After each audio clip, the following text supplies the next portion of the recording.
ಮನುಷ್ಯ ಬದುಕಿದ್ದಾಗ ಶಿವ, ಸತ್ತ ಮರುಕ್ಷಣ ಶವ. ಮನುಷ್ಯ ಬದುಕಿದ್ದಾಗ ಬಡೀಸ್, ಆದರೆ ಅವನು ಸತ್ತು ಹೋಗ್ಬಿಟ್ರೆ ಅವನು ಸ್ವಲ್ಪ ದೀರ್ಘವಾಗಿ ಎಳೆದು ಅದನ್ನು ಬಾಡಿ ಅಂತ ಕರೆದು ಬಿಡ್ತಾರೆ. ಈ ಕಡೆಯಿಂದ ಆಸ್ಪತ್ರೆಗೆ ಹೋಗುವಾಗ ಎಲ್ಲರೂ ಹೇಳೋದೇನು, ಆಸ್ಪತ್ರೆಗೆ ಹೋಗಿದ್ದಾರೆ, ಚೆಕಪ್ ಮಾಡಿಸ್ಕೊಂಡು ಬರ್ತಾರೆ. ಬಹುವಚನದಲ್ಲಿ ನಾವು ಕರಿತೀವಿ. ಒಂದು ಸುದ್ದಿ ಬರುತ್ತೆ ಆಸ್ಪತ್ರೆಯಿಂದ ಅವ್ರು ಹೋಗ್ಬಿಟ್ರು ಅಂತ, ತಕ್ಷಣವೇ ಬಾಡಿ ಎಷ್ಟೊತ್ತಿಗೆ ಬರುತ್ತೆ, ಯಾವಾಗ ಬರುತ್ತೆ ಅಂದರೆ ಬರುತ್ತಾರೆ ಅನ್ನುವ ಪದ ಬರುತ್ತೆ ಅನ್ನುವ ಮಟ್ಟಕ್ಕೆ ಬಂದುಬಿಡುತ್ತೆ. ಅಂದರೆ ಆ ದೇಹದೊಳಗೆ ಆ ಆತ್ಮ ಬಿಟ್ಟು ಹೋದ ಮರುಕ್ಷಣ ಅದು ದೇಹ ಶವ ಆಗ್ಬಿಡುತ್ತೆ, ಹೆಣ ಆಗ್ಬಿಡುತ್ತೆ.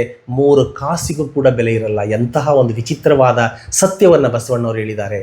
ನಮಗೆ ಎಷ್ಟೇ ಶ್ರೀಮಂತಿಕೆ ಇರ್ಬೋದು, ರೂಪ ಇರಬಹುದು, ವಿದ್ಯೆ ಇರಬಹುದು, ಅಷ್ಟೇ ಯಾಕೆ ಏನೇನೋ ಹೆಸರುಗಳನ್ನು ಕರ್ಕೊಂಡು ದೊಡ್ಡ ದೊಡ್ಡ ಕಿರೀಟಗಳನ್ನು ಹಾಕ್ಕೊಂಡು ಏನೆಲ್ಲ ಮಾಡಿದ್ರು ಕೂಡ ಮನುಷ್ಯ ಸತ್ತೋದ ಮರುಕ್ಷಣ ಅವನನ್ನು ಹೆಣ ಎನ್ನುವ 2 ಅಕ್ಷರಗಳನ್ನು ಮಾತ್ರ ಕರೀತಾರೆ.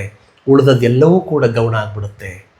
ನಾವ್ಯಾರೂ ಈ ಭೂಮಿನಲ್ಲಿ ಶಾಶ್ವತವಾಗಿ ಬದುಕಲಿಕ್ಕೆ ಬಂದಿಲ್ಲ. ನಾವೆಲ್ಲರೂ ಕೇವಲ ಅತಿಥಿಗಳು. ಈಗ ಬಂದಿದ್ದೀವಿ, ಹಾಗೆ ಹೋಗಬೇಕು. ಈ ಸತ್ಯ ನಮ್ಮೆಲ್ಲರಿಗೂ ಗೊತ್ತಿದ್ರೂ ಕೂಡ ಮನುಷ್ಯ ದುರಾಶೆಗೆ ಬಲಿಯಾಗ್ತಾನೆ.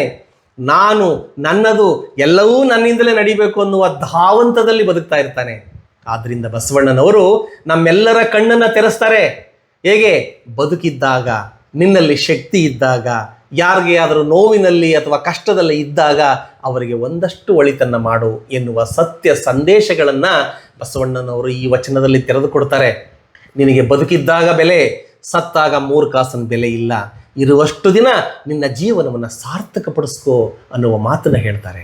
ಕರಕಷ್ಟವಾದ ಈ ನರನ ಬಾಳುವೆಯನ್ನ ಸಲೆನಂಬೋ ಕೂಡಲ ಸಂಗಮ ದೇವನ, ಅಂದರೆ ದೇವರು ಮೆಚ್ಚುವಂತೆ ನೀನು ಇರುವಷ್ಟು ದಿನ ಬದುಕು ಅನ್ನುವ ಒಂದು ಅದ್ಭುತ ಸಂದೇಶವನ್ನು ಈ ವಚನ ಕಟ್ಟಿಕೊಡುತ್ತೆ.